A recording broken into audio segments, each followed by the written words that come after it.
Poland హిస్టరీని కొట్టండి. యూదులను కుక్కలను చంపినట్టు చంపినారు. వాళ్ళ చెప్పులే ఈ మన చర్చి అట 2 రూములకు నింపబడి ఉన్నాయి. ఒకే రూములో ఉండాలి, పక్క పక్కనే పండుకోవాలి. మళ్ళీ మామూలు కాదు, కోటీశ్వర్లు ఒక్కొక్కరు.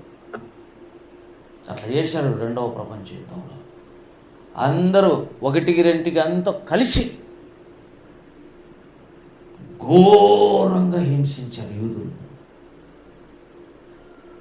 ఆడోళ్ళు మొగోళ్ళు అంతా పక్క ఎముకల్లాగా అయిపోయి, అన్నం లేదు, పెట్టడం లేదు, చచ్చిపోవాలనే పెట్టుకొచ్చింటే అన్నం పెట్టేది లేదు, నీళ్లు సరిగా లేదు, స్నానం లేదు.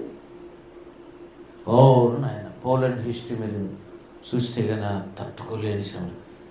అవి వస్తే ఎలా ఉంటుందో ఊహించడానికి కష్టం.